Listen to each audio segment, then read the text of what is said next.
I'll tell you later. Okay. Hi, everybody. This is Shannon and Jess on our Tuesday night live with Shannon and Jess on iEvolveTV. And we're just coming back with our series of talking about Tibetan Buddhism, because Jess has had the pleasure of spending 25, did you say 25 years at with 23. 23 years. Well, I'll round up. Yeah. I'm going to say his first name wrong. Gaelic Rinpoche. That was your teacher's name? Yep. Yay. At Jewel Heart in Ann Arbor. And he was directly from Tibet. So that was a pleasure of having him as a teacher for 23. Well, because he passed away a couple years ago, right? So, yeah. But so you've had a lovely practice for most of your adult life. And so you've been able to come on here, and at least for the second episode, to share with us quite well. You know what? Before that, this is episode 2, but before that, we talked about your Bodhisattva vow, and a few things were infused in our talks, in our podcast. So here we are, just giving it a little bit of form to our talks about your spirituality and Buddhism as a whole, I guess. So last week we talked about Dharma and what that meant, and so we kind of got we spent a good hour on it. It was interesting, very interesting. Yeah, totally. It was good. And this week, so we're using Tibetan Buddhism by B. Alan Wallace. A practical approach for the modern life. If anybody's familiar with this book, we're using that as just kind of a framework. You said that you spent how long kind of just like really going through this with your teacher or your peers in a classroom? We went over the Bodhisattva's Way of Life for like 13 years. Okay, that's a different book than this, though. Yeah, that's a different book, but we referenced that book. That book is referenced in that book. Oh, okay. Is it the same author? Shantideva, yeah. Oh, that's the same Shantideva as the same person? B. Alan Wallace quotes Shantideva, and that was what you used just last week to talk to me about. Gotcha. Yeah, gotcha. I'm following. So he's quoting the book that we spent 13 years studying. Following you now. Okay. And what's the name of that book? Bodhisattva's Way of Life. Oh, you said that. Okay, I'm sorry. Okay. So do you want to just give us like a recap on Dharma and just kind of give us like a succinct just summary for those that are just joining us? We're just talking about self-transformation and kind of the path to self-transformation. Basically, that's like your Dharma is your own spiritual development, essentially. Like the Dharma is the thing that you develop. That, in other words, if you're going to develop yourself, it's through the Dharma is kind of like that progression of transforming yourself into a better person, I suppose you could say. Okay. So today we're going to move on, and we're just going to talk about you don't have the book in front of you, but I do. Life's oldest illusion. And Wallace talks about the results of ignoring death and basically living life for the now, basically staying in the present, kind of like not living in the past or in the future, but staying in the present moment. So I'll let you take it away on that. Yeah, you could die any moment. Well, yeah. You could die like in 2 minutes. You don't know. You literally don't know. That's true. A lot of times, you still have to plan for the future and move in the, in that way, but you also have to plan for death. And a lot of people kind of just blow that off and, planning for death is actually kind of more important in a lot of ways, because it's about you know, getting right with God, as they say. You know, like getting yourself, you know, I mean, that's like a, you know, more of a Christian terminology. But if you don't think about death, then you know it's then you'll just then you don't think about impermanence, and you know you won't take things a little bit more seriously. Once you realize that, you know, things could end anytime, it kind of makes you kind of think, oh, you know, I really need to make those shifts now rather than later. Mm-hmm. Miller Ruppert once said, I mean, that's like, if you think about death at least once a day, that day wasn't wasted. Just You as know? a reminder to stay present Yeah. today. Well, I mean, you know, he just leaves it open to however you want to interpret it, but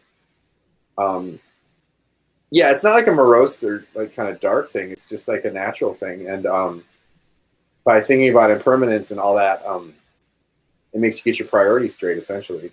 Okay. You know, Yeah. we don't know what type of reality we will be going into at that time. You know, I mean, you know, Absolutely. there's different ways of looking at. Of course, there's the like nothing happens. You know, like you're just a toaster. You unplug the toaster and nothing happens. That's like the materialistic view, which is fine.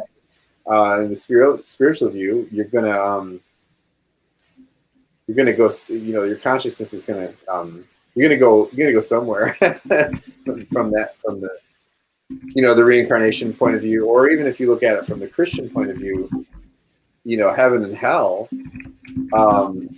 Even like from a Hindu Buddhist reincarnation perspective, heaven still counts as reincarnation. So like Christian heaven is a form of reincarnation, Yeah. or Christian hell is a form of reincarnation, according to the Hindu Buddhist scripture. You know, in other words, you know, if you look at it through that lens, you know, so so you're going to go somewhere, right? Something's going to happen. That your And soul doesn't just perish into cosmic dust upon right. your body passing. Right. So what are like what's the kind of the stipulation of that, you know? And do your good deeds trail after you, you know, or do your bad deeds trail after you? So that's the question. And you know, like my teacher used to always say, give it the benefit of the doubt. You know, you don't have to buy into it or whatever. Reincarnation, it's not like we're selling it, not like I'm trying to sell it to you, but it's an idea that you can work with. And if it's true, then that your actions make a difference, and that kind of thing, then that's a good thing, and then you can work towards something. And if it doesn't make a difference, then at least you'll have lived a good life, because you'll have worked with morality, principles of morality, which would be like the secular humanist kind of view of reality. Like, you know, secular humanists still, they don't believe in any kind of like, you know, consciousness or soul or whatever you want to call it, but they still believe like there's, you know, morality and those type of things. So either way, you're still good, you know. If you're working towards, like, you know, we talked about building positive karma, positive merit, positive actions, and avoiding, you know, harming yourself, harming others. Those things do add up. Right. Was it you that said that that okay, your teacher said that if he didn't believe in karma, or not karma, reincarnation, he would be out of a job or something? Yeah. Yeah, that's his joke. Yeah. Yeah, That yeah. was a joke. You know, like, in other words, he's arguing against his like job description. He was like, because he would like throw, because, you know, a good debater can like argue both sides or whatever. And he was like, well, you know, if I was to tell you that there's no such thing as reincarnation, then I would be like losing my job title, you know. But Right. you know, his approach was like, he questioned it. You have to question everything. That's the whole point. You have a mind that's powerful, and that's why you're supposed to use it. You're not supposed to not use it. You're supposed to use it. And so you analyze things and see what makes the most sense, in that sense, you know. Yeah. It's good to like kind of look at all the different viewpoints, and then kind of come to the viewpoint that makes the most sense to you, and then work with that.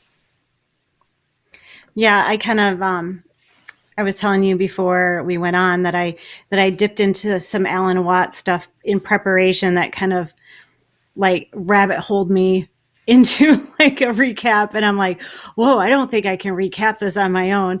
And I'm like, you're gonna need to help me out on this. So that was kind of funny before we started, but it was like different layers of like karma and how that related to like the Norse traditions and stuff like that was really interesting. So I told Jess that I'm gonna have to review that and come back.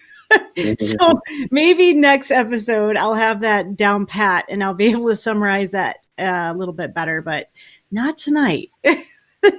Cool. But yeah, it was really it was a deep dive, at least in that moment. I'm like, oh, I think I've got it. And you're like, what?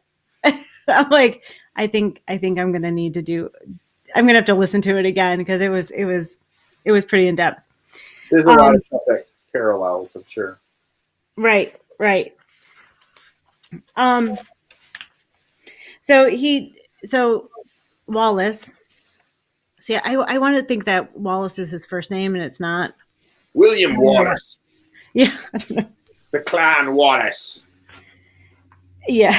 I think that maybe that's why. I don't know. So yeah, he does you kind of succinctly talked about it, just cultivating mindfulness of death. This is kind of a dark chapter, and I have to say that today's my late husband's birthday. So this is kind of a tough one. We didn't plan this at all. So yeah, taking it in stride, right? I know he's we never plan it. It just happens. No. Mm-mm. So Shanti Deva, right? Did I say it right this time? I think last time I called it, I said Santi Deva. Yeah, they have the S with the little accent over it as a sh sound, apparently. Right. That's how they spell it sometimes. Yeah, Shanti Deva means peace god. Oh, peace. Shanti means peace, and Deva means God. Okay. He was just a peaceful guy, and they called him Shanti Deva. So there's some, and who is that? Shanti Deva was like a 13th century Indian Buddhist monk. India had the birthplace of Buddhism, and everything was going on in India, and then there was all these like raids and battles and kind of Muslim invasion and different things, different factors destroyed Buddhism in India, and that's kind of like where it had already spread to these other countries, and like Tibet was one of the main ones that kind of like stored all the Indian Buddhist traditions in Tibet. And so when you talk about Tibetan Buddhism, you're essentially talking about kind of like Indian Buddhism through the eyes of the Tibetans, And okay. But Shantideva was actually Indian, so it was before all that. So many took like pilgrimage and or like refugees, like they were refugees there. Well, no, like there was like a dissemination, and there was like there were like because India is south of Tibet, and like Tibetans would go down there and get the good stuff, and sometimes they would bring Indians to Tibet, but a lot of it was Tibetans going to India. Like a foreign exchange monk? Yeah, for sure. Foreign exchange monk, yeah. They had pen pals. Is there a delay on my audio? I don't know, is there? It doesn't sound like it from you, like your lips are moving in the same time. Okay, we're good. Okay. Like you laughed kind of in a delayed moment when I said a foreign exchange monk program. Yeah, it's going to have hiccups, I bet, this program. Yeah, for sure. We do have somebody making a comment. Cool. Somebody by the name of Phoenix Elizabeth. Cool. Don't you just love that? What's up, Phoenix? She said, I'm assuming it's a she because Elizabeth. Right. She said, we need more pagans and open minds. I think just open minds. I'm not big on labels in general, but so just be, I don't know, human. That'd be good. Well, you're That's free nice. to, you have free thought. Yeah, free Yeah, thought. absolutely. You don't have to worry too much about what you call yourself. Yeah, yeah. She said, "Oh, she said audio is good. Thank you so much for telling us Okay, that." good. Excellent.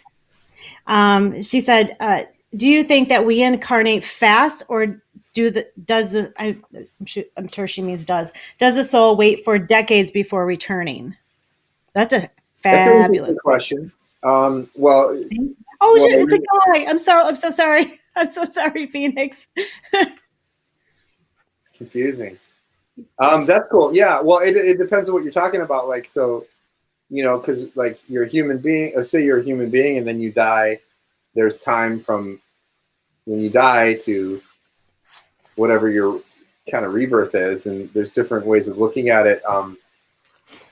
Like there's the system within the this Zen Buddhist thing, which is like, you know, you go to the bardo, which is called bardo means gap. It means like if you hear the word bardo, it means kind of in between. It's like you die and then the time between you die and you are reborn is called the bardo. It's the gap between.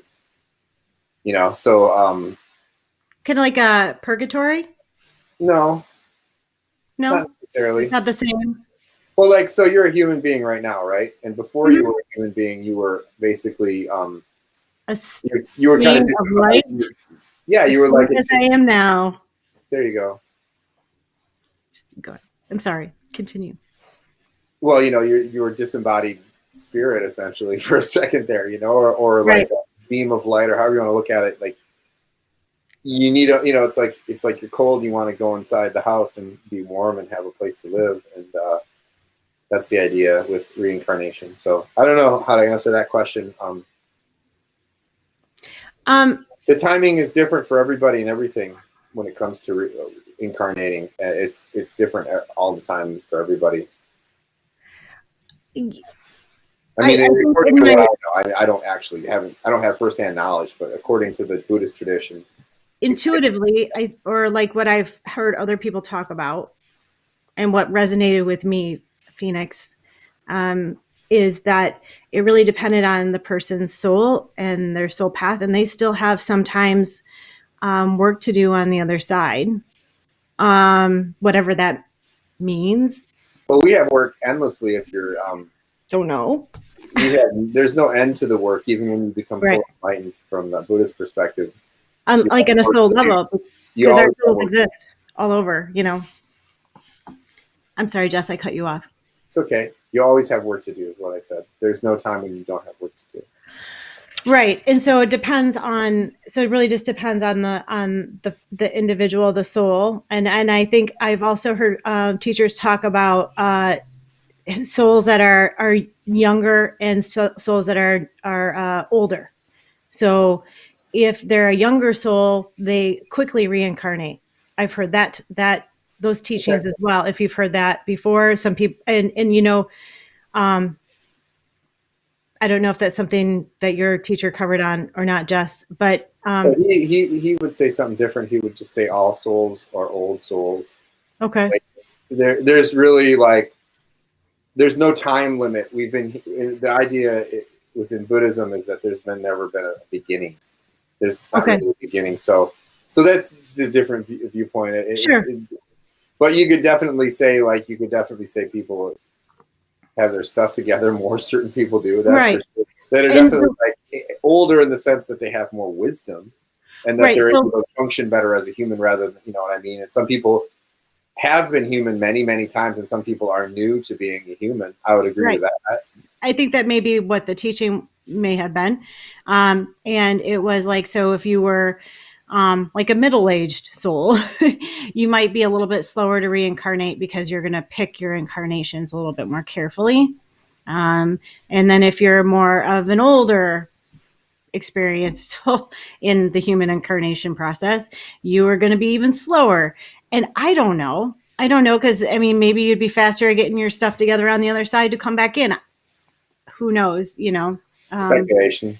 Yep, I think it all is. But he is saying more here. So he said, like the guardians of the astral plane, older you are as a soul, the longer you'll wait. That was the teaching that I heard. that the older of the soul, the longer you'll wait for the right incarnation to have the right lessons that you need in that incarnation. That was the teachings that I heard in that Could be with that teacher. So, I mean, but another teacher might teach something differently entirely. Yeah. So I'm open to whatever, like I'll just tell you what I know. He said, LOL. And yeah, exactly. It's kind of like what resonates with you, I definitely don't claim to have all the answers. I can just no. what I hear. That's why we're here to talk, I don't know. Yeah, no, that's cool. It's a good question, Phoenix. Thanks. Yeah, and I do know that when my friends that have the ability to speak to those that can come close to the veil, that are ready, oftentimes if they are newly passed in linear time, the linear time in which we exist in, if they've just newly passed, those souls aren't ready to come back often and have that conversation. Like I said, I don't have any authority on. I think that it's different for everyone, and I think it's your karma in terms of what you deal with. If you're like someone who did a lot of horrible things, you might have a really horrible death, or you might get away with doing a bunch of horrible things and not have a horrible death. There's a lot of stories, and so it's. But you don't know what their other incarnations were like. Well, if you were totally enlightened, you'd see all of it, right? But since we're not, we just got to deal with what we can see. Yeah. So, and I also think that from what they've also told me is that somebody that had more preparation in their passing are oftentimes, not always, oftentimes more readily able to bring message from come closer to that veil and bring message. But even then, sometimes no. So who knows? Yeah. Well, all that kind of stuff, mediumship and oracle stuff, it's not 100% reliable. It's pretty reliable, but sometimes it's not. I mean, that's just the other thing too. Like that's something most people don't want to hear. Like, there are genuine people, and then there are people who are just kind of BSing. Like, let's just be real. Like that's just it. Like that's the world we live in. So, and then sometimes people will get mixed messages, or they'll get something from some kind of like devious kind of like spirit or something that's throwing them off. Like so you have to be that's right, skeptical of all the stuff, really. And they have to filter through themselves, and then on top of that, you've got people looking at you because if you're that person that you might get like one little inkling of something, and then they're asking you more questions, and you're like, well, I'm getting something, but I'm not really sure if it's me or them or. Yeah, no. And you're just like, they might just.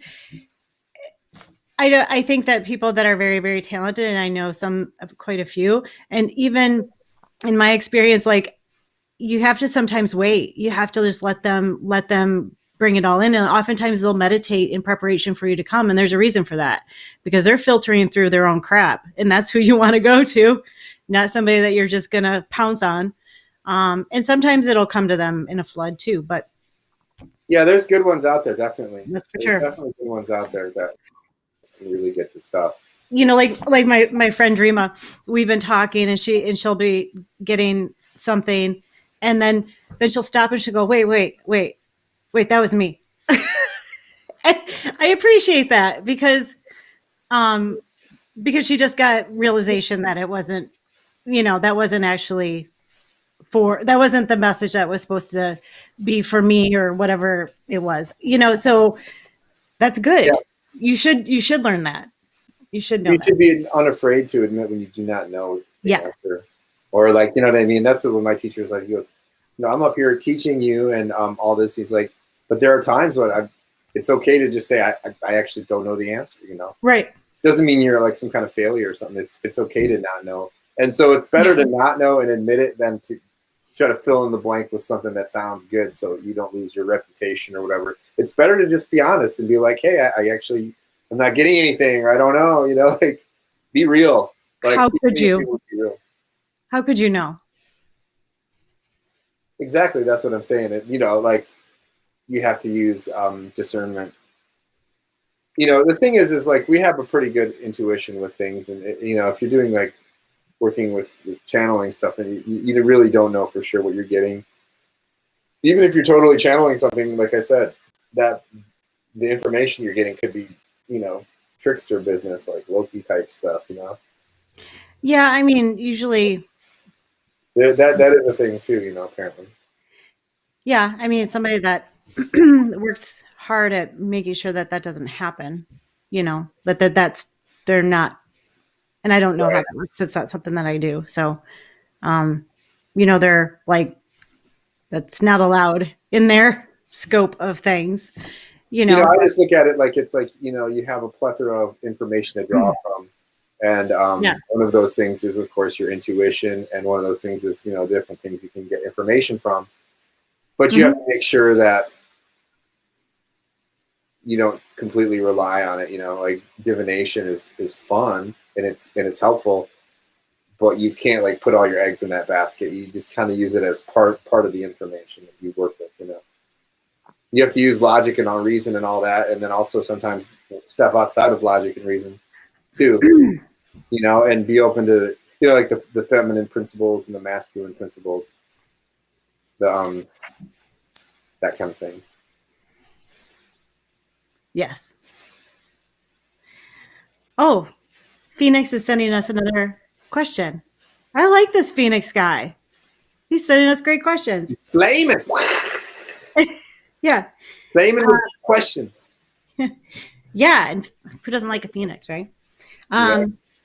Do you think that religions are all of the same source? By the way, I'm greeting you from Norway. Whoop, whoop. Hey, greetings from Norway. Awesome. Greetings from Norway. Maybe he knows my cousin. I doubt Maybe so. it. Oh, I mean, it's hard to say certain what religions are where they're coming from. You know, I mean, each one comes from a different quote unquote source. But I mean, I guess if you're like look at everything as coming from, you know, some kind of source, Yes. then it's Yes, all Phoenix. Everything's from the All Father. all Father. Who knows? I don't know. um, you know what? I personally I kind of think, yeah. Yeah. The divine source. Yep. Yep. What we call it. Yep. Well, those people will talk about the distortions within religions, like the distortions, like, you know, I mean, King James Bible was like edited by the king, and so there's definitely possibility that there's, you know, distortions, you know, in the Mhm. text, you know, misinterpretations of translation, et cetera, et cetera. So, you know, obviously you have to look out for all that too. But Mhm. anyway, you know, I digress. And you have to be smart about what you look into. Yes. And the All the Mother. Yes. Because I mean, she's the one that gave him the magic, right? Can't have a father without a mother. That's what he said. He said, and the All Mother. That's right. He says God has to have both. That's right. Yeah, no, that's true. If you got one, then you have to have the other. Right. Yeah, that's I absolutely like true. Phoenix. Phoenix is awesome. How do you get Phoenix out of Norway? Anyway, well, I Good guess question. I mean I'm It's definitely thinking not in Phoenix, Arizona. no, Phoenix the bird, right? Phoenix the Right. We get it. We get it. so so yeah. I was gonna read to you about Shanti Deva, and then we got to talking about our dear or talking to our dear friend Phoenix.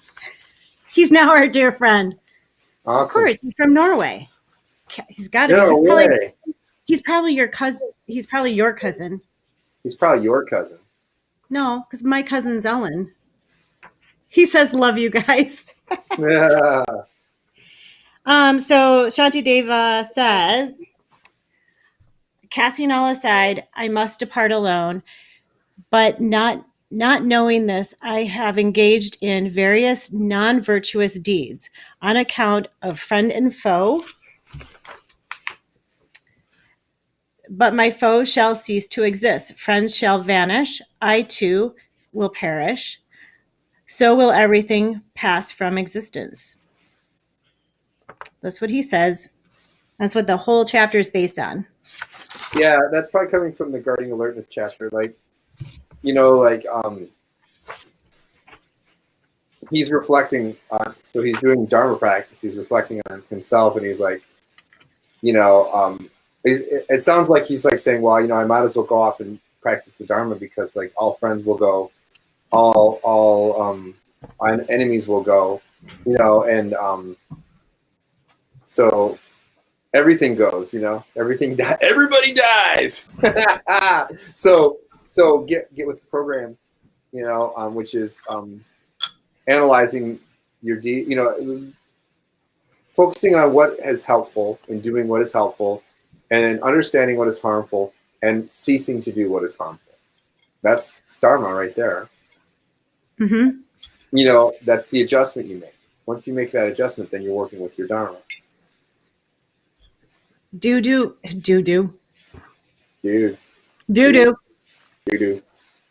Do good Dharma, get good karma. See, it still makes sense. Yeah, dude. I'm like a sage and I didn't even know it. Yeah. So you want to pick a rune for our friend Phoenix? It's going to be R. It's going to be an R? R.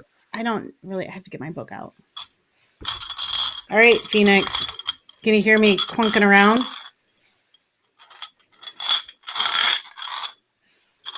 All right. I'm not looking. Ooh. See it? Like 2 X's. Yeah. I hope you saw it. Yeah, look it up. I used to know that one. That's the one I knew. I'm sorry, what? Dos Equis. Dos Equis? Dos Equis.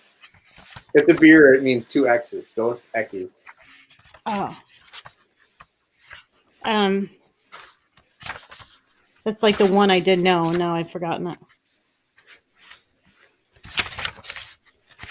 I actually wanted to get that as a tattoo. Yeah. Do you have tattoos? Nope. Me neither. Except I have a tattoo of myself. It's actual size. What? Yeah, I have a tattoo of myself, but it's actual size. That's trippy. I stole that joke. You what? You stole that joke? Yeah, I stole that joke. You're gonna have to talk because I have to look in the other section because there's there's more than one version of runes. And so you have to find the right alphabet. That's a lot of work. I was in the right section. What? Yeah. Well, you know, like it's probably right next to the X, the X's. It's an existential crisis. It is an existential crisis. Or maybe it's ecstasy. It's not. It means like rebirth, from what I remember. It's like a. This is getting lame now. That's all good. You can look that up. Yeah. Or have Phoenix look it up. The 2 X's. Just like 2 X's. 2 X's. Or it's like a diamond with tails. Or like diamond with tails. So, Jess, what else has been going on in your life this week? Oh, man. Anything new? Taking what I'm giving because I'm working for a living. Working 7 to 3. Also trying to build 2 different guitars. I'm rebuilding, building. Oh, I didn't know that. Guitars to me are, you know, weapons of warfare in the spiritual realm against the demonic hordes. Against the demonic hordes, we have to destroy them. So my guitars are kind of like my it's like a spiritual weapon. Well, kind of. Yeah. And so you could be like the Pied Piper with them. What's that? You could be like the Pied Piper with them. Yeah, dude. Because, I mean, they are referred to as like the axe, right? Yeah. You better axe somebody. Oh, You're funny. So, and you're enjoying your new job? It's awesome. I'm just very That's a glad big, that I don't have to deal with the general public. I'll just say that's pretty good. But everybody's out there dealing with stuff. Hopefully, people aren't too stressed right now. But I think we're going to be okay. yeah. I've been thinking a lot about like, I was watching videos on YouTube, and I was watching these like videos from the '90s, these different rock bands from the '90s, and how they used to have these really big budget videos. Yeah. Yeah. They were Nowadays, like not little big short budget stories. because they had so much money on each one of these tunes, and Right. nowadays, just people just get music for free, so it's different. The money's It is king. totally different. Yeah. I mean, we were talking about that with Chris on Sunday because he just put out a whole album of holiday music. I'm going to look it up online real quick because that book I'm flipping and flipping and flipping. That actually is a really good book. It's called Rune Lore, and I'm sure it has a ton in it, but it'll be faster. Right. And I don't want to leave everybody hanging because it is cool. Don't want to leave them hanging. It's a like that particular rune might not exist in other rune alphabets, so it's it is. It's the God seed. It's called an Inguz is spelled Inguz, and Okay. it's the rune of isolation or separation in order to create a space or place where a process of transformation to higher states of being can occur. Rune of gestation or internal growth. Boom! Yeah, dude. That's awesome.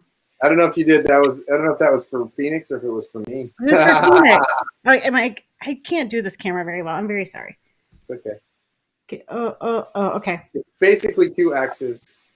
I think he saw it. I did it better the first time. There, see it? Can you see it? I think as I try to get it to, it's the angle I try to do it at. See it? Yep. Okay.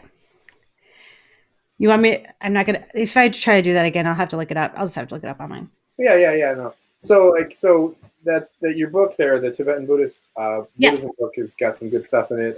It does. It like that quote from Shantideva was pretty good. It was just kind of explanation of and it kind of works with your divination, which is like go off and that's what the Dalai Lama would always say. Like he would say, like he said before, where he said, if I wasn't the Dalai Lama and I was just a simple monk, he goes, I would probably wander off into the forest like a wounded deer and meditate, just really work on himself. That's His Holiness Dalai Lama said that. Yeah, but I mean, you're talking about somebody that was chosen to be the Dalai Lama at 4. Well, I mean, like you said, think about what he hasn't done. What's that?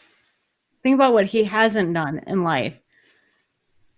But I mean, I guess he's done some really cool things. Well, to him, it's like a bunch of noise, anyways. All the human realm activities are really like fall under the 8 worldly dharmas, and so like if you really want to get a dent in life, get a dent in your consciousness, work on that. There. Yeah, I should probably not be so knuckle dragger when I think about that. No, I mean, like, you're basically people who become monks and nuns. I have a friend who's a monk that I talk to, and you basically just choose to not distract yourself with regular crap. Right, but they had a choice. They had a conscientious choice. He has a choice too. He can do what he wants. He could wear. No. Yeah, but do you think he had? All right, I'm not. I mean, you know better than I do. There's something. Well, I mean, like if you choose to.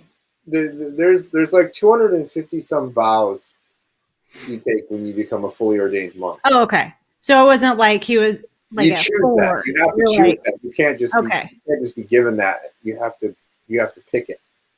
Because I know that they found him, right? Like when he was like little, like a little kid, right? Yeah, it's the Tulku system. It's the reincarnation system that's very popular in Tibetan Buddhism. and there's pluses and minuses to it. It's the reincarnation system, you know. There's pluses and minuses to it for sure. You know, that's a whole other debate. But you know, like, so there's some valid. It's good to have a reincarnation lineage. Sometimes it's very helpful, but then other times it's can be used for like political purposes and for negative purposes too. So one must be very careful. But yeah, no, Dalai Lama's Yes, they do. good guy. He's done a lot for the Buddhism, and you know, what's really important for if you read any, like I've read these the biographies of the Dalai Lamas, you know, and pretty much what they say every time is like, you know, it's like, what did they get done in life? You know, what was their achievements? And it was like, oh, I was able to build such and such monastery and you know, give such and such teachings and monastery teachings, and like basically establishing, you know, the Buddha Dharma. You know, that's what they consider actual achievements. You know, but you know, we all have to make, you know, that's like the kind of the higher goal. You know, like, you know, you still got to have a house, and like, you know, we're Westerners, so we have to have houses and have jobs or get money somehow or whatever. There's always some kind of thing we have to do. You know, if we're householders and stuff, we have to work. But if you're a monk, you can live hand to mouth. Well, I know one of the traditions was like in like the, you know, I have the big Gospel of Sri Ramakrishna. Like there's sections in there that says that is like, you know, advice to householders, like advice to like husbands, advice to wives, like stuff like that. Like I don't know if that's specifically, but advice to householders specifically. And I think that's kind of interesting that he that it's set up like that. And it's probably pretty common in the tradition of what satsang. Is that how you say it? Yeah, satsang. Yeah, Satsang. Satsang, spiritual community. Yeah, you know, well, if you read Shantideva, he's addressing a group of monks and nuns. Like he's talking directly to monks and stuff, probably mostly monks. And so that's his first audience, you know. Sure. But you know, your congregation, you got to, whoever you know, the Buddha has a special quality. Like the idea is if you're fully enlightened and you're teaching Dharma, then if you're fully enlightened Buddha, then each person can hear the teaching, what they need to hear. They'll hear it in their own way, you know. It'll kind of take in that way. That's how they say that kind of the special quality of the Buddha. Right. You're going to catch who you catch in your net, right? Well, yeah, people are going to get the information, you know, they're going to get the teaching they need if it's coming from a source like that. Mm-hmm. So Phoenix made another comment. I think he's reflecting on what you said about the Dalai Lama taking all of those vows. He says, sometimes this world feels like not my home, but I feel like I chose to be here for some reason. And I think he's reflecting on that same thing, that on some like soul level that you're somehow making those commitments or those contractual vows on some level. I think is probably what he's reflecting on. Yeah, I think that's possible. I think that it's possible that you took conscious rebirth where you were like, you knew you were going into like maybe a denser realm of existence. It's possible. Yeah. And so you're here now, and so deal with it. But or you could have just stumbled into this rebirth too. You know, not everyone is fully, you know, aware of all that. Like we may be, it may be that we like incarnated totally on purpose. Do you think? Do you believe that? You believe that, or do you feel like your higher self? I think that we're like getting batted around in the samsara, you know, and it just kind of, you just show up wherever, you know, we end up where we end up. You know, it's like, you know, in a snowstorm, and you just. Or it's your turn to get on the diving board, and if you're standing at the end of the diving board, somebody's just going to come and push you in. Yeah. Is that what you're saying? Like I imagine you standing there, and they're just go, Jess. It's your turn. You're up. Like I'm waiting to dive. Well, there's no one. It's not about waiting for someone. It's not like a line in heaven or something like. Come on now. I mean, it's Well, fun to imagine. Who knows? But yeah. there's a holdup. This guy won't Jess reincarnate. won't get off the diving board. Come on, All the man. rest of us are waiting to incarnate. I'm trying to reincarnate into that hot girl down there.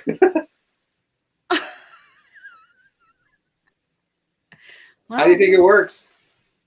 There's a level why of didn't you attraction. reincarnate as a hot girl then? Well, so one thing they say, and this is kind of interesting, that of course this is like so they say that if you reincarnate as a man, you were like kind of physically attracted to your mother in the bardo when you were a spirit looking for reincarnation, and they say if you're born as a female, you were attracted to the male in the situation, and then you went in there and then when the seed was when the sperm and the egg met, that's when the consciousness meets at the same time, and it kind of binds, and then you start your life as a human. As a What? So I'm I was talking like about attracted to my dad?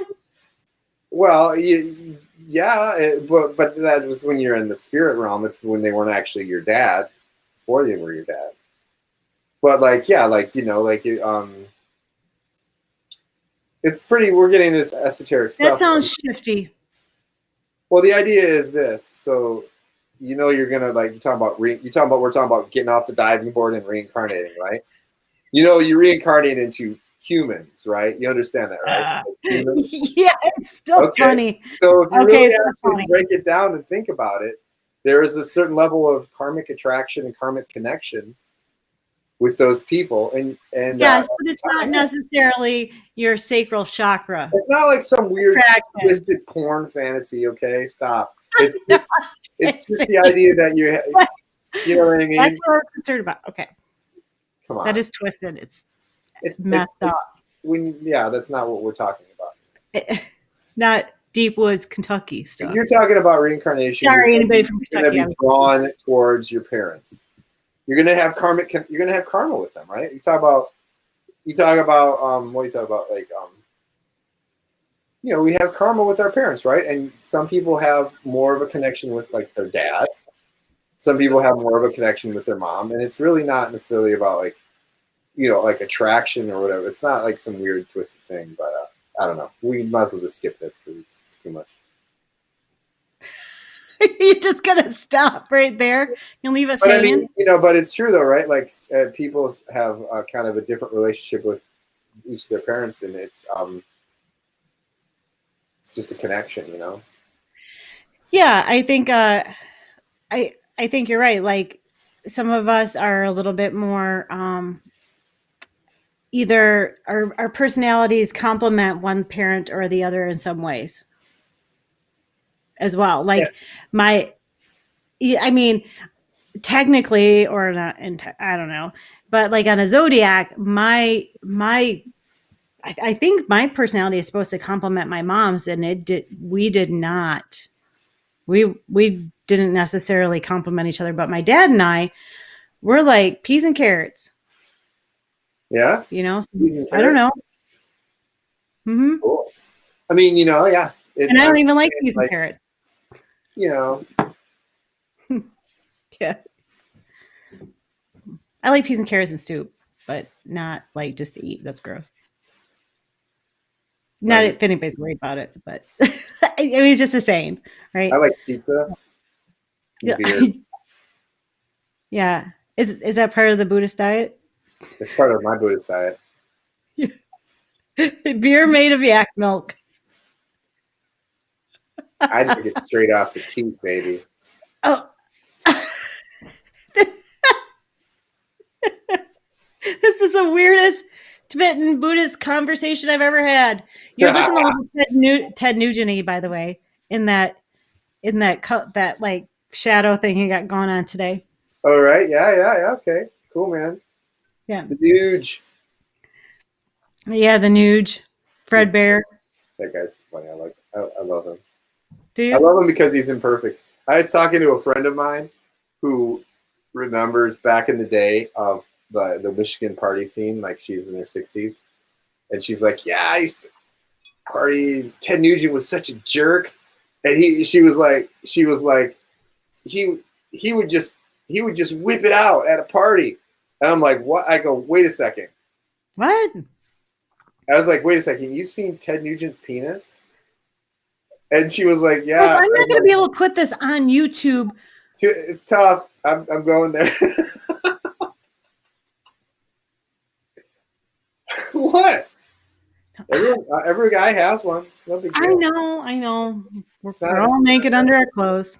Yeah. Even Ted Nugent. Yeah. Birds and the bees. Peas and carrots. I wonder if that's gonna like trigger people who are watching this. Like, I don't know. Like, oh my god, he just talked about Ted Nugent being nude at a party. Like, I have to turn this video off because it's fine. It's crazy for me. It's fine.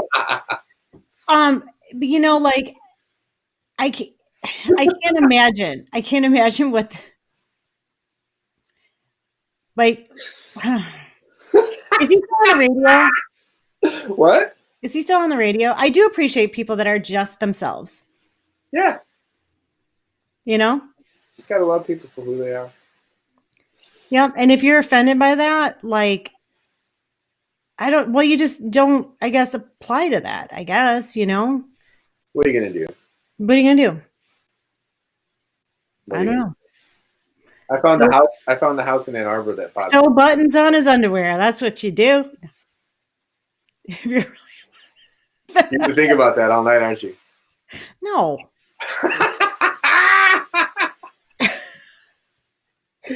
I love this. This is going to be the part. This is going to be the thing everyone talks about is the Ted Nugent. Why would I care? They'd be like, did you hear that thing, Ted Nugent thing? Oh, it was great. I think it's funny. You started to say something else and I cut you off. I'm sorry, what? I don't know. Did I hear something about the what? I don't remember. Oh, Jess, you're something. Well, should we wrap it up there, Chuckles? So you can cut out that part. What? Yeah, you know, I feel like we had a nice little chat. Yeah. Let's call it good. Yeah. See, framework for next week. It's death again. That's all. Is that all the Buddhists talk about? Is death? Well, you know, there's always that like part where you get in the Buddhist talks where it's just like it's time to talk about death. Hey kids, it's time to talk about death. No, it's really like it's important because you never know. I mean, this could be the last time you see me forever. Maybe, but you'll probably just come back. You'll be like right here. Yep. Hanging out, breathing down my neck. Ted Nugent will come back as my son. Go reincarnate. Go jump off the diving board. Holding up the show. Holding up the show. This is my right side. I don't know why the thing flip-flops. Does this look like my right side? Or my flip-flopped? That's your right side? It's great because it's not mirror imaging, so that's good. It's my real face. Common assumptions about death. We actually may have already covered it. I don't know. Maybe Phoenix pushed us along. I don't know. What's it say?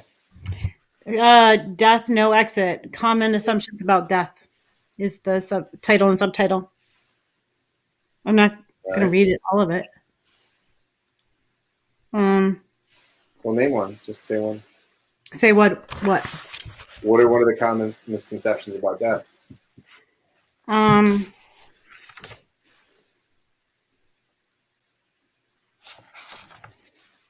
It's not like it's bulleted. So we identify ourselves with our bodies. This may contribute to our uneasiness or fear of seeing a corpse. Next week. Talk about a light conversation. You are not your corpse. No, you're not your. I am not Jack's corpse. But it does talk about the water molecules, the qualities. Does it talk about how it holds energy and vibration? That would be cool. I don't know if it does. You can talk about whatever you feel like. The cool thing about this is we're just taking it easy. Taking it easy. Take it easy. My dad always sang "Taking It Sleazy." Nice. It was in preparation to do this with you, probably. That's right. Because you got to deal with all the different sides of reality. um, the conservation of consciousness. What's it say? The Buddhist view, I'm skipping a lot, but the Buddhist view is that mass energy does not transform into awareness, nor does awareness disappear into mass energy. Yeah.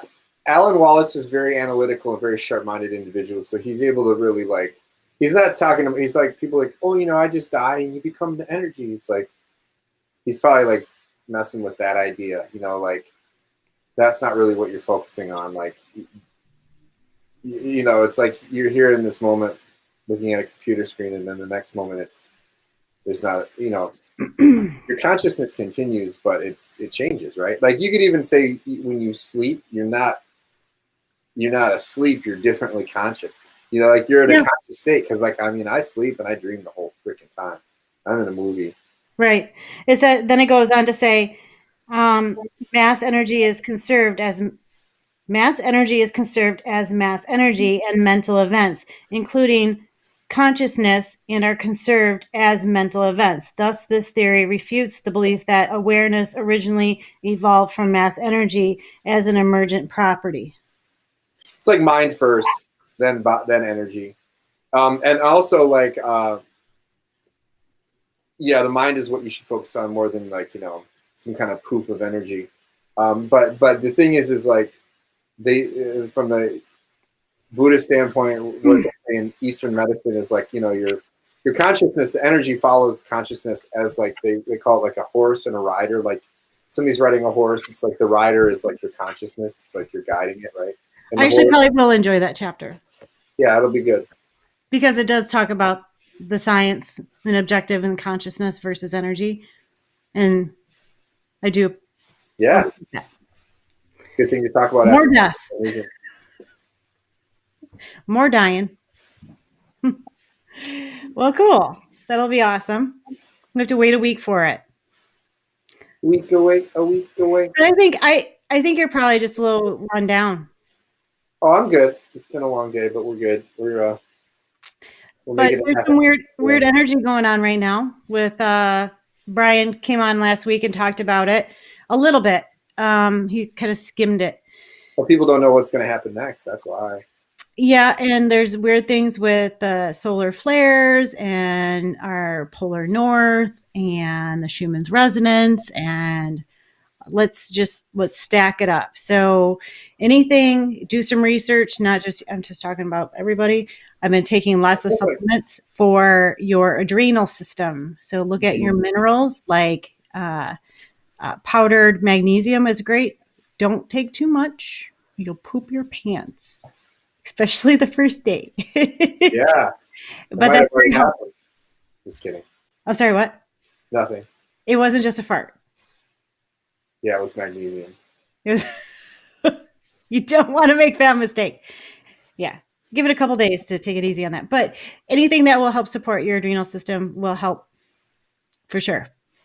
Yeah. With those energies, and help your body just kind of adjust. Because I think it's been doing it for a long time. It's just really, really thick, if that makes sense. It's like turn it up to 11, dude. Turn it up to 11, dude. That's what it is. Yep. It's like more cowbell is going on right now. Yeah. Everything's synchronized together. We're all like in the one right now, right? Instead of the world's like everything's going on different ways, it's like we're all focused on kind of this. There is this moment of like kind of like, yeah, we're all kind of quiet and we're not. It's like we're all waiting and see, because nobody really has the answers. But I'm sleeping with my EMF hat on at night. I'm sleeping with it on. Nice. If that tells you anything. It helps. It does help. It does help me sleep. That's awesome.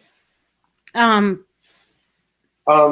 don't, but it doesn't stop. I can still hear the resonance all the time. That doesn't stop the resonance. It does help me sleep. But right. So Well, I think I need to call it good here. Yes. But, I So enjoyed we'll see you talking with next you week. tonight. And next week we will continue this conversation. We will. We will. Take care. Take Have care, Phoenix. Take care, well. Shannon. Take care of all sentient beings. Yes. Good night. Good night, everybody.